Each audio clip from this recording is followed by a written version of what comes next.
യേശുവ മിശിഹായ്ക്ക് സ്തുതിയായിരിക്കട്ടെ. പ്രിയപ്പെട്ടവരെ, വീണ്ടും ഈശോയുടെ കൂട്ടുകാരുടെ ഈ ഒരു ശുശ്രൂഷയിലായിരിക്കുമ്പോൾ നമുക്ക് നമ്മളെല്ലാവരെയും പരസ്പരം എന്നെ കൊടുക്കുകയല്ല, ഞാൻ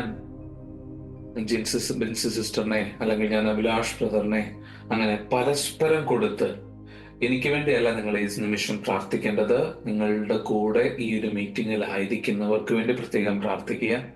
അവരെ പരിശുദ്ധ അമ്മയുടെ കരങ്ങളിൽ നൽകി നമുക്ക് പ്രാർത്ഥിക്കാം.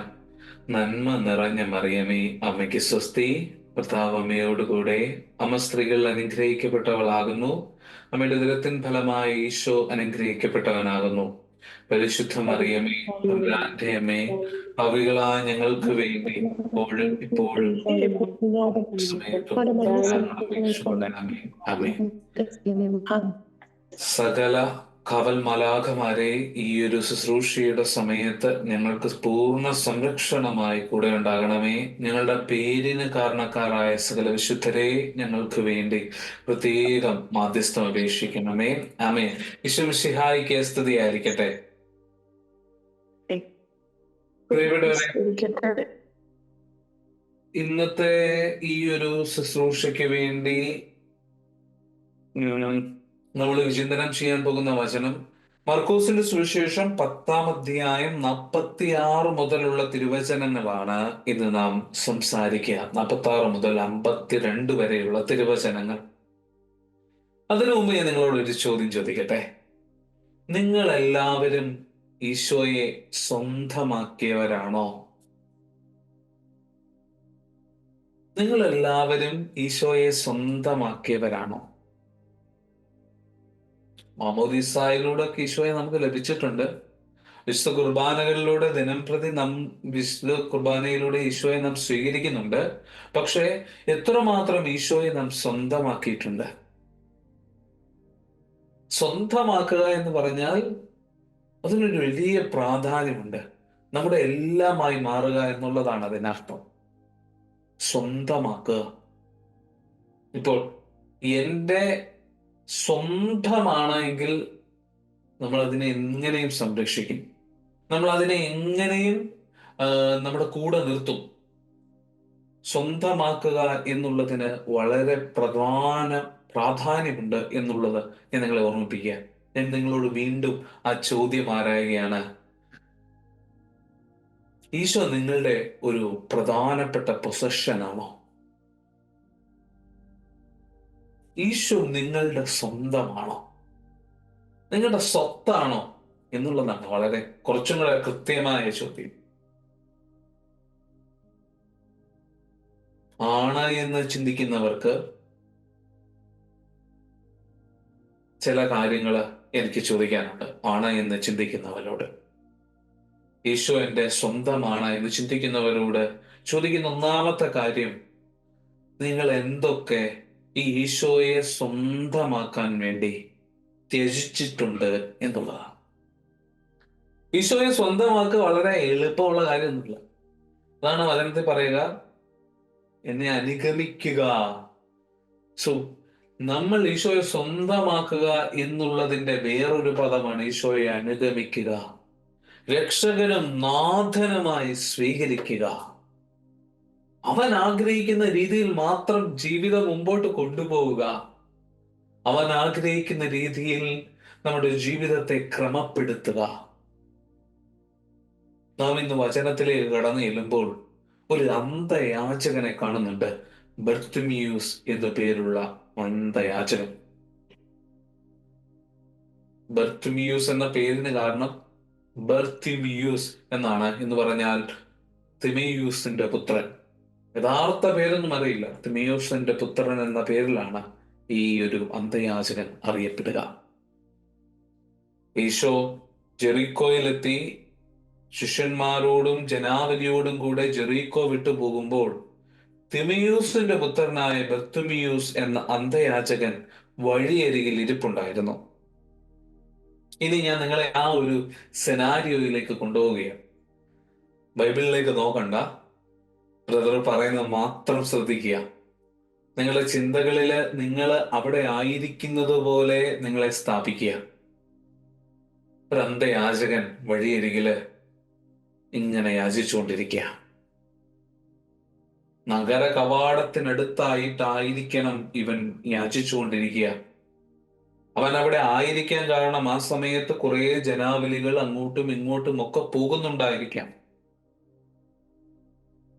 ഈ അന്ധയാചകൻ എന്തെങ്കിലും അന്നത്തെ അന്നത്തെ പ്രതീക്ഷിച്ചുകൊണ്ട് ഇങ്ങനെ വഴിയരികില് യാചിച്ചുകൊണ്ടിരിക്കുകയാണ്. ഈ യാചിക്കുന്നത് അവൻ ആകെയുള്ള അവന്റെ ഉറക്കത്തെ സുസ്ഥിരപ്പെടുത്തുന്ന, പുതച്ചു മൂടി കിടക്കാൻ പറ്റുന്ന, അവനെ ആ തണുപ്പിൽ നിന്ന് രക്ഷപ്പെടുത്തുന്ന അവന്റെ പുറം കുപ്പായം വിരിച്ച് അതിനു മുകളിൽ നിന്നാണ് യാചിക്കുന്നത്. കാരണം എന്തൊക്കെ മറ്റുള്ളവർ തന്നാലും അത് പുറത്തു പോയി കഴിഞ്ഞാൽ ഇങ്ങനെ ഞുള്ളിപ്പറല്ലെങ്കിൽ ഇങ്ങനെ തെരഞ്ഞെടുക്കുക പാടായിരിക്കും. പക്ഷെ ഈ കുപ്പായത്തിലേക്ക് ഇടുകയാണെങ്കിൽ ഈ കുപ്പായം ഇങ്ങനെ ഒരുമിച്ച് 4 മൂലയും ചേർത്തെടുത്തു കഴിഞ്ഞാൽ നൽകിയതെല്ലാം ഈ കുപ്പായത്തിനുള്ളിൽ നിൽക്കുകയും അവൻ അത് ലഭിക്കുകയും ചെയ്യും. അങ്ങനെ അവന്റെ പുറംകുപ്പായം അഴിച്ചു വെച്ച് അതിലിരുന്നാണ് ഈ അന്ധയാചകൻ യാചിക്കുന്നത്. അവന്റെ കണ്ണിന് മാത്രമേ പ്രശ്നമുള്ളൂ, ചെവിക്കൊന്നും ഒരു കുഴപ്പവുമില്ല. അവൻ ഇങ്ങനെ കേൾക്കുന്നുണ്ട്, ഈശോ എന്ന് പറയുന്ന ഒരു നസ്രായൻ ആ വഴിയെ പോകുന്നുണ്ട് എന്നും അവൻ പലരെയും സുഖപ്പെടുത്തിയിട്ടുണ്ട് എന്നും ഒക്കെ അവൻ കേട്ടു. വെറും ഒരു കേൾവിയുടെ അടിസ്ഥാനത്തിലാണ് അവന്റെ പിന്നീടുള്ള എല്ലാ പ്രവൃത്തികളും നടക്കുക. വഴിയരികിൽ ജനാവലികൾക്കിടയിൽ വഴിയരികിൽ നിൽക്കുന്ന ഈ അന്ധയാചകൻ ഈശോയെ പറ്റി കേട്ടറിഞ്ഞതാണ്. കണ്ടിട്ടില്ല, അവൻ എങ്ങനെ ആയിരിക്കുമെന്നറിയില്ല, അവൻ എന്നെ സുഖപ്പെടുത്തുമോ എന്നറിയില്ല, ഇതൊന്നും അറിയില്ല. He heard.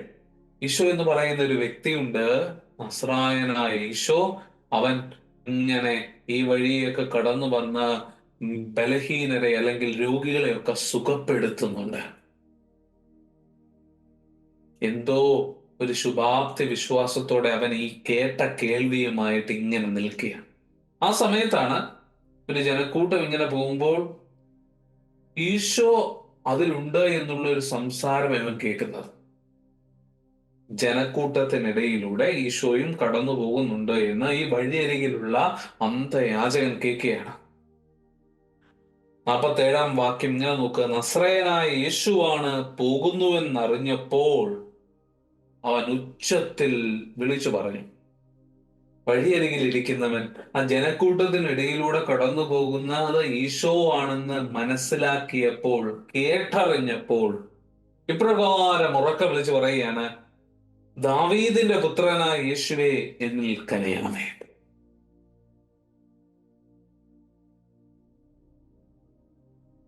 ഈ തിരക്കുകൾക്കിടയിൽ നിന്ന് ഇങ്ങനെ ഈശോയെ കാണാനുള്ള അതിയായ ആഗ്രഹത്തോടുകൂടെ അവൻ എന്നെ സുഖപ്പെടുത്തുമെന്നും അവൻ എന്നോട് കരുണ കാണിക്കുമെന്നുമുള്ള ബോധ്യത്തോടുകൂടെ ബർത്തമിയൂസ് എന്ന് പറയുന്ന ഈ യാചകൻ ഉറക്കെ വിളിച്ചു പറയുകയാണ്, ദാവീദിന്റെ പുത്രനായ യേശുവേ എന്നിൽ കനിയണമേ. ഇപ്പൊ വളരെ ഡ്രാമാറ്റിക് ആയിട്ടുള്ള ചില കാര്യങ്ങളൊക്കെ അവിടെ നടക്കുന്നുണ്ട്. അതിൽ കൂടെ പോകുന്ന മറ്റ് ഒരു കുഴപ്പവുമില്ലാത്തവര് എന്ന് മിണ്ടാതിരിക്കടാ, എന്തിനീ അലച്ചു കൊന്നു, നിന്നെ ഒന്നും കേൾക്കാൻ പോകുന്നില്ല, നീ നിശബ്ദമായി ഇരിക്കൂ എന്നൊക്കെ പറഞ്ഞ് അവരിങ്ങനെ ശകാരിക്കുന്നുണ്ട്. 48-ാമത്തെ വാക്യത്തിൽ നമുക്ക് കാണാം, നിശബ്ദനായിരിക്കുവാൻ പറഞ്ഞുകൊണ്ട് പലരും അവനെ ശകാരിച്ചു. പക്ഷെ ഇതൊന്നും അവനെ ആ വിളിയിൽ നിന്ന് നിർത്താൻ ആർക്കും സാധിച്ചില്ല. ഈ ശകാരത്തിനോ ഈ ദേഷ്യപ്പെടലിനോ ഒന്നും യേശുവിനെ കണ്ടെത്താനുള്ള അവന്റെ യാത്രയിൽ, യേശുവിനെ അറിയാനുള്ള യാത്രയിൽ, ഈശോയെ തന്റെ അടുക്കലേക്ക് വരുത്തുവാനുള്ള യാത്രയിൽ ഇതൊന്നും തടസ്സമായി മാറിയില്ല. അവൻ ഇപ്രകാരമാണ് പറയുന്നത്, അവൻ കൂടുതൽ ഉച്ചത്തിൽ വിളിച്ചു പറഞ്ഞു. പ്രിയപ്പെട്ടവരെ, നമ്മളൊക്കെ ഈശോയോട് ചേർന്ന് ജീവിക്കാൻ ശ്രമിച്ചു കൊണ്ടിരിക്കുന്ന ഈ കാലഘട്ടത്തില് നമ്മൾ ഏറ്റവും കൂടുതൽ അനുഭവിക്കുന്ന തടസ്സങ്ങളാണ് പ്രയാസങ്ങളാണ് നമ്മുടെ കൂടെയുള്ളവര്. നീ ഈശോയുടെ കൂടെ അല്ലെങ്കിൽ വിശുദ്ധ കുർബാനയിൽ ദിനംതോറും പോകുന്നതല്ലേ, എന്നിട്ട് നിന്റെ ജീവിതത്തിൽ എന്തുണ്ടായി? ഇങ്ങനെയുള്ള കുത്തുവാക്കുകൾ. നീ എന്തിനാണ് വെറുതെ സമയം കളയുന്നത്? പ്രത്യേകിച്ച് യുവാക്കളായ നമുക്ക് വളരെ റീസണബിൾ ആയിട്ടുള്ള ചില ചോദ്യങ്ങളൊക്കെ നമ്മുടെ മുമ്പിൽ പരീക്ഷണങ്ങളായി എത്താറുണ്ട്. പക്ഷെ അവിടെയും ഇതുവരെ കാണാത്ത കേട്ടറിവ് മാത്രമുള്ള ഈശോയെ കൂടുതൽ ഉറക്ക വിളിച്ച ബർത്തമിയൂസിനെ പോലെ കണ്ടും കേട്ടും അനുഭവിച്ചറിഞ്ഞ നമുക്ക് ഈ പ്രതിബന്ധങ്ങൾക്കിടയിലും ഈശോയെ മുറുകെ പിടിക്കാൻ, കുറച്ചും കൂടെ ടൈറ്റായി ഈശോയെ സ്വന്തമാക്കാൻ നാം ശ്രമിക്കാറുണ്ടോ? അവിടെ നിന്ന് കാണുന്നത് അവന്റെ ഉറക്കെ ഇതുവരെ വിളിച്ചതിനേക്കാൾ ഈ ശകാരങ്ങളൊക്കെ ഉണ്ടായപ്പോൾ കുറച്ചും കൂടെ ശക്തമായി വിളിച്ചു. അത് അവന്റെ ഉള്ളിലുള്ള ഒരു ആഗ്രഹമാണ്. കാരണം ഈ വിളി വരുന്നത് പുറമേ നിന്നല്ല, ആന്തരികമായിട്ടാണ്. എന്ന് പറഞ്ഞാൽ ഉള്ളിൽ നിന്ന്, ഹൃദയത്തിന്റെ ഉള്ളിൽ നിന്നാണ് ഇവന് ഈ ഒരു ആഗ്രഹമുള്ളത്. ഈശോയെ കാണണം, അവൻ എന്നെ തൊടും, അവൻ എന്നെ സൗഖ്യപ്പെടുത്തും. പെട്ടെന്ന് ഈ കൂട്ടത്തിനിടയിൽ നിന്ന് ഈശോ ഈ അന്ധയാചകന്റെ ശബ്ദം കേൾക്കുകയാണ്. ഇത്രയും ജനാവലികളുടെ ശബ്ദത്തിൽ നിന്ന് ഈശോയോട് കൂടെ നിൽക്കുന്ന അപ്പസ്തോലന്മാരുടെ, ഇല്ലെങ്കിൽ ചുറ്റും നിൽക്കുന്ന ആളുകളുടെ ഒക്കെ വലിയ ജനാവലിയുടെ ശബ്ദത്തിൽ നിന്ന് വഴിയരികിൽ നിൽക്കുന്ന ഒരു പാവപ്പെട്ടവന്റെ ശബ്ദം ഈശോ തിരിച്ചറിയുകയാണ്. This is the answer for you. നമ്മുടെ ജീവിതത്തിലും പ്രയാസത്തിനുമൊക്കെ നിന്റെ പ്രാർത്ഥനയൊക്കെ ദൈവം കേൾക്കുമോ എന്ന് ചോദിക്കുന്നവരോടുള്ള ഉത്തരമാണിത്. ദൈവത്തിന് എന്റെ പ്രാർത്ഥന ഒരിക്കലും കേൾക്കാതിരിക്കാൻ പറ്റില്ല. എത്ര തിരക്കുകൾക്കും എത്ര കോലാഹലങ്ങൾക്കിടയിലുമാണെങ്കിലും ഒന്ന് ചങ്ക് പൊട്ടി എന്റെ അപ്പ എന്ന് വിളിക്കുമ്പോൾ he will definitely hear you. അവൻ നിന്നെ കേൾക്കുന്നുണ്ട് എന്ന് നീ മനസ്സിലാക്കുക. ഇന്നത്തെ വചനത്തിൽ നാം കാണുന്നതാണ്, യേശു പെട്ടെന്ന് നിന്നിട്ട് പറഞ്ഞു, അവനെ വിളിക്കുക. കേട്ടിട്ട് അൺറെസ്പോൺസീവായിട്ട് നിൽക്കുകയൊന്നുമല്ല, പെട്ടെന്ന് നിന്നിട്ട് ഉടനെ പറയുകയാണ്, അവനെ വിളിക്കുന്നുണ്ട്. പ്രിയപ്പെട്ടവരെ, ഇതാണ് നമ്മുടെ ജീവിതത്തിലെ ഓരോ കലുഷിതമായ പ്രയാസങ്ങൾക്കിടയിലൂടെ കടന്നു പോകുമ്പോഴും നിന്റെയും എന്റെയും ഒക്കെ പ്രാർത്ഥന ദൈവം കേൾക്കുന്നുണ്ട് എന്ന് നാം വിശ്വസിക്കണം. രണ്ടാമത്, നാം ചെയ്യുന്ന പ്രാർത്ഥനകള് ഈ ബർത്തിമേയുസിനെ പോലെ ഉള്ളിൽ നിന്നുള്ള വിളിയായിരിക്കണം. ഉള്ളിൽ നിന്ന്, ഉള്ളിൽ തട്ടി ഹൃദയം കൊണ്ട് നീ വിളിച്ചാൽ കേൾക്കാത്ത ഒരു ചെവിയല്ല നമ്മുടെ ദൈവത്തിനുള്ളത്. God is always hearing you. Jesus നിന്നെ കേട്ടുകൊണ്ടേയിരിക്കുന്നു. ഹൃദയം തൊട്ട് വിളിക്ക്. He will definitely hear you. ഇതുവരെ ശകാരിച്ചുകൊണ്ടിരുന്നവരുടെ മറ്റൊരു മുഖമാണ് പിന്നീട് നാം കാണുക. തൊട്ടടുത്ത് നിന്ന് ശകാരിച്ചുകൊണ്ടിരുന്നവർ ഈശോ അവനെ ഇങ്ങോട്ട് വിളിക്കാൻ പറഞ്ഞപ്പോൾ നേരെ ഓപ്പോസിറ്റ് ആയി പ്ലേറ്റ്. ഇതുവരെ എന്തിനാടാ നീ പ്രാർത്ഥിക്കുന്നത്, എന്തിനാടാ നീ സമയം കളയുന്നത് എന്ന് ചോദിക്കുന്നവൻ ഈശോ നിന്നെ കേട്ടു എന്ന് മനസ്സിലാക്കുമ്പോൾ, ഈശോ നിന്നെ കേട്ടു എന്ന് മനസ്സിലാക്കുമ്പോൾ പ്ലേറ്റ് മാറും. അടുത്തത് കൂടെ നിന്നാൽ എന്താണ് പറയുക? ധൈര്യമായിരിക്കൂ, എഴുന്നേൽക്കുക, യേശു നിന്നെ വിളിക്കുന്നു. ഇതുവരെ ഇങ്ങനെയൊന്നും അല്ലല്ലോ അവർ സംസാരിച്ചത്. ഒരു ശകാരിക്കുകയല്ലേ ചെയ്തത്, അവരെന്നെ ഇങ്ങനെ അവഗണിക്കുകയല്ലേ ചെയ്തത്. പക്ഷെ ദൈവം വിളിക്കുന്നു എന്ന് മനസ്സിലാക്കി കഴിഞ്ഞാൽ ചുറ്റുമുള്ളവരുടെ ബോധ്യങ്ങൾ മാറും. ധൈര്യമായിരിക്കൂ. അവഗണിച്ചവന്റെ തോളിൽ തട്ടി പറയാ, ധൈര്യമായിരിക്കൂ, അവൻ എന്നെ വിളിക്കുന്നുണ്ട്. ഉടനെ കാണുന്ന കാര്യമാണ് നമ്മുടെ ഇന്നത്തെ ഈ ഒരു വിചിന്തനത്തിന്റെ പ്രധാന കോർ. അതിങ്ങനെയാണ്: അവൻ പുറംകുപ്പായം ദൂരെ എറിഞ്ഞ് കുതിച്ചു ചാടി യേശുവിന്റെ അടുത്തെത്തി. അന്നത്തെ രാത്രിയിൽ ഭക്ഷിക്കുവാനുള്ള ഭക്ഷണത്തിന്റെ നാണയങ്ങളെല്ലാം ആ പുറംകുപ്പായത്തിന് മുകളിലാണ് ഇരിക്കുക. അന്നത്തെ രാത്രിയിൽ തണുപ്പിൽ നിന്ന് അവനെ സംരക്ഷിക്കുവാനുള്ള ഇതെല്ലാം ആ പുറംകുപ്പായമാണ് അവനാകെയുള്ളത്. അവന്റെ ജീവിതത്തിൽ ആകെ സ്വത്തായിട്ടുള്ളത് അവനെ ഇതുവരെ കുറച്ചും കൂടെ ഭദ്രമാക്കിയത് ആ പുറംകുപ്പായം മാത്രമായിരുന്നു. അവൻ ആ പുറംകുപ്പായം ദൂരെ എറിഞ്ഞിട്ട് യേശുവിന്റെ അടുത്തെത്തി. ഞാൻ ഈ വചനം ഇങ്ങനെ ആവർത്തിച്ച് ചിന്തിച്ചപ്പോൾ തമ്പുരാൻ എന്നോട് ചോദിച്ചൊരു ചോദ്യമുണ്ട്, എനിക്ക് നൽകിയൊരു ബോധ്യമുണ്ട്. എന്നെ സ്വന്തമാക്കിയവന് എന്തിനാടാ ഒരു പുറംകുപ്പായം? വിച്ച് മീൻസ്, നിനക്ക് ഈശോയെ സ്വന്തമാക്കണമെങ്കിൽ നമ്മുടെ ജീവിതത്തിൽ നമ്മൾ സ്വന്തമാണെന്ന് കരുതുന്ന പലതിനെയും മാറ്റിവെക്കേണ്ട വരും, അല്ലെങ്കിൽ ദൂരെ എറിയേണ്ട വരുമെന്ന്. അച്ഛൻ എന്താ പറയുന്നേ? നീ എന്നെ അനുഗമിക്കുന്നുവെങ്കിൽ നിന്റെ എല്ലാം ഉപേക്ഷിക്കാനാണ് പറയുക. ഇത് തന്നെയാണ് ഇവിടെ, ഇതിന്റെ ഒരു പോർട്രേറ്റ് ആണ് ഇവിടെ നടക്കുക. ഈശോ ഇങ്ങനെ വിളിച്ചപ്പോ ഈശോയെ സ്വന്തമാക്കിയവൻ അവന് സ്വന്തമായതെല്ലാം ഒഴിവാക്കി. പ്രിയപ്പെട്ടവരെ, ഈ പുറംകുപ്പായമായിരുന്നു ഇതുവരെ ഇവന്റെ ഏറ്റവും വലിയ ആശ്രയത്തിലൊന്ന്. അവന്റെ തണുപ്പിൽ നിന്ന്, അവന്റെ പണം വരുന്നതിൽ നിന്ന്, അവന്റെ വിശപ്പിൽ നിന്ന് എല്ലാം അവനെ കുറച്ചും കൂടെ ഭദ്രമാക്കിയത്, സംരക്ഷിച്ചത് ഈ പുറംകുപ്പായമാണ്. പുറംകുപ്പായമാണ് അവനെ സഹായിച്ചത്. എന്നാൽ പെട്ടെന്നുള്ള ആ ഈശോയുടെ വിളിയിൽ നിന്ന്, ഈശോയെ സ്വന്തമാക്കിയ ആ ഒരു നിമിഷത്തിൽ അവന് ഇതുവരെ അവനെ സഹായിച്ചു എന്ന് കരുതിയ സകലതും അതല്ല യാഥാർത്ഥ്യമെന്ന് മനസ്സിലാക്കി അത് ദൂരെ എറിഞ്ഞ് നിയർ ടു ജീസസ്, ഈശോയുടെ അടുത്തെത്തുക. വേറൊന്നും വേണ്ട, എനിക്കിവൻ മാത്രം മതി.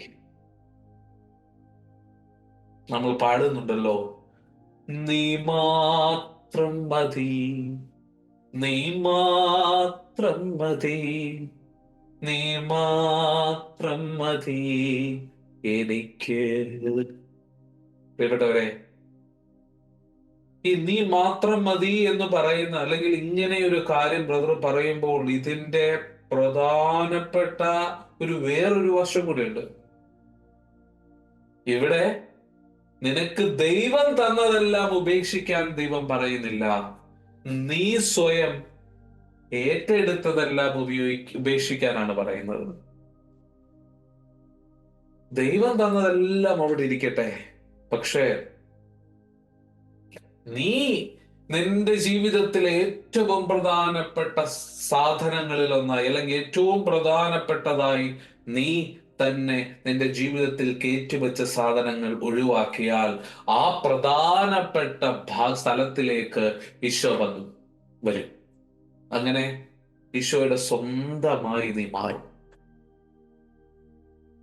പ്രിയപ്പെട്ടവരെ, ഉടനെ അങ്ങനെ ഈശോയുടെ അടുക്കലേക്ക് അവന്റെ ഉള്ളതെല്ലാം ദൂരെ എറിഞ്ഞ് കുതിച്ചു ചാടി എത്തിയ ബർത്തമിയൂസിനോട് ചോദിക്കുന്ന ഒരു ചോദ്യമുണ്ട്.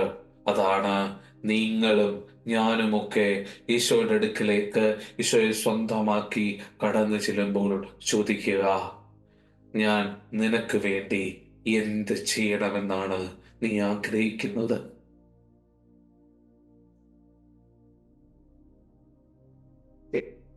ഒരുപാട് വേദനകൾക്കിടയിലാണ് അല്ലേ അവൻ പോയത്. ജനനം മുതൽ കാഴ്ചയില്ലാത്തവനാ. ഇതുവരെ ഈ ലോകത്തിലെ ഒരു നിറങ്ങളോ ഈ പ്രപഞ്ചത്തിന്റെ സൗന്ദര്യമോ ഒന്നും അവൻ കണ്ടിട്ടില്ല. കുത്തുവാക്കുകളും പ്രയാസങ്ങളും ബുദ്ധിമുട്ടുകളും, അവസാനം ചിലപ്പോ ഒരു സെൽഫ് എക്സിസ്റ്റൻസിന് വേണ്ടി ആയിരിക്കാം അവൻ വീട്ടിൽ നിന്ന് ഇറങ്ങി വന്ന് സ്വന്തം പൈസ കൊണ്ട്, സ്വന്തം യാചിച്ച് കിട്ടുന്ന പൈസ കൊണ്ട് ജീവിക്കണം എന്നുള്ള ഒരു ചിന്തയില് അങ്ങനെയൊക്കെ നീങ്ങിയത്. അവൻ എത്രത്തോളം ഒറ്റപ്പെടലിലൂടെ കടന്നുപോയിട്ടുണ്ട്. വഴിയരികിലൂടെ പോയി എത്ര പേർ അവനെ അവഗണിച്ചിട്ടുണ്ട്. ഇന്ന് തന്നെ നാം കാണുന്നു എത്ര പേർ അവനോട് ദേഷ്യപ്പെട്ടിട്ടുണ്ട്. പക്ഷേ നമുക്കുള്ളതെല്ലാം, നമുക്കുണ്ട് എന്ന് വിചാരിക്കുന്നതെല്ലാം മാറ്റിവെച്ച് ഈശോയെ സ്വീകരിക്കുമ്പോൾ ഈസ് ആസ്കിങ് യു. അവൻ നമ്മളോട് ആദ്യമായി ചോദിക്കുന്നത്, first question to you is this: നിനക്ക് വേണ്ടി എന്ത് ചെയ്യണമെന്നാണ് നീ ആഗ്രഹിക്കുന്നത്? ഞാൻ നിനക്ക് വേണ്ടി എന്ത് ചെയ്യണം? We have an amazing father. നമുക്ക് ഒരു പ്രധാനപ്പെട്ട പിതാവാണുള്ളത്. നമ്മുടെ ആഗ്രഹങ്ങൾ അറിഞ്ഞ് നമ്മളെ തൊടുന്നവൻ, നമ്മളെ കൂടെ നിൽക്കുന്നവൻ. He is asking you now, ഞാൻ നിനക്ക് വേണ്ടി എന്ത് ചെയ്യണമെന്നാണ് നീ ആഗ്രഹിക്കുന്നത്? അവന്റെ ജീവിതത്തിലെ ഏറ്റവും വലിയ പ്രോബ്ലം അവിടെ അവതരിപ്പിക്കുകയാണ്. ഗുരു, എനിക്ക് കാഴ്ച വേണം. യേശു പറഞ്ഞു, പോയിക്കൊള്ളുക, നിന്റെ വിശ്വാസം നിന്നെ രക്ഷിച്ചിരിക്കുന്നു. തൽക്ഷണം അവന് കാഴ്ച ലഭിച്ചു. അവൻ യേശുവിനെ അനുഗമിച്ചു. പ്രിയപ്പെട്ടവരെ, ഇതിന്റെ അവസാനം കണ്ടില്ലേ? ഈശോയെ സ്വന്തമാക്കിയവൻ എന്നതിന്റെ അർത്ഥം ഈശോയെ അനുഗമിക്കുകയാണ്. ഈശോയെ അനുഗമിച്ചവന് ഇതുവരെ കണ്ട കാഴ്ചകളല്ല, ഇതുവരെ നമ്മുടെ ജീവിതത്തിലുണ്ടായ അന്ധകാരമല്ല, പ്രകാശം കാണുന്ന പുതിയ കാഴ്ച ലഭിക്കും. കണ്ണുകൾ അടയ്ക്കാമോ? കരങ്ങൾ നെഞ്ചോട് ചേർത്ത് പിടിക്കാമോ? അപ്പാ, ബർത്തുമിയൂസിനെ പോലെ ഞങ്ങൾ ഇന്ന് നിന്റെ മുമ്പിലായിരിക്കുകയാണ്. ഞങ്ങളുടെ ജീവിതത്തിൽ ഏറ്റവും പ്രധാനപ്പെട്ടതായി കരുതുന്നതെല്ലാം ഇത്തിരി പ്രയാസമൊക്കെ ഉണ്ട് ഉപേക്ഷിക്കാൻ. പക്ഷെ നിനക്ക് വേണ്ടി ആവുമ്പോൾ അതൊന്നും പ്രയാസമല്ല എന്ന് ഞങ്ങൾ മനസ്സിലാക്കുന്നു. നിന്നെ നേടാനായി ഞങ്ങളൊന്ന് അതെല്ലാം മാറ്റിവെക്കുക. എന്നിട്ട് നിന്നെ നേടാനായി ഞങ്ങൾ ആഗ്രഹിക്കുക. അന്തയാചകൻ ഉറക്ക വിളിച്ചു പറഞ്ഞതുപോലെ, ദാവീദിന്റെ പുത്ര, എന്നിൽ കനിയണമേ എന്ന് നിരന്തരം ഞങ്ങൾ യാചിക്കുകയാണ്, വിളിച്ചപേക്ഷിക്കുകയാണ്, ഹൃദയത്തിൽ തട്ടി. നീ വരണേ, നീ തൊടണേ, നീ ഞങ്ങൾക്ക് കാഴ്ച നൽകണേ. ഇതുവരെ ഞങ്ങൾ കണ്ടതല്ല യഥാർത്ഥ കാഴ്ചയെന്ന്. സ്വർഗീയ സൗഭാഗ്യങ്ങളുടെ, നിന്റെ അനുഗ്രഹങ്ങളുടെ കാഴ്ചകൾ നൽകുവാൻ ഞങ്ങൾക്ക് ലഭിക്കണമേ. ഈശോയെ, നീ ജീവിതങ്ങളിൽ പ്രവർത്തിക്കുന്നതിന്റെ കാഴ്ച ഞങ്ങൾക്ക് കാണുവാൻ ഇടയാകണമേ. അപ്പാ, നിന്നെ സ്വന്തമാക്കുവാൻ, ദിനംതോറും നിന്നോട് കൂടെ ആയിരിക്കുവാൻ, ഏത് നിമിഷവും ഈശോയെ നീയുമായുള്ള ബന്ധത്തിൽ കൂടുതൽ കൂടുതൽ വളരുവാൻ ഞങ്ങളെ ശക്തിപ്പെടുത്തണമേ. സകലതും പരിശുദ്ധ അമ്മയുടെ മാധ്യസ്ഥത്തിൽ സമർപ്പിക്കുമ്പോൾ കൃപയോടെ കേട്ടുത്തരമരണമേ.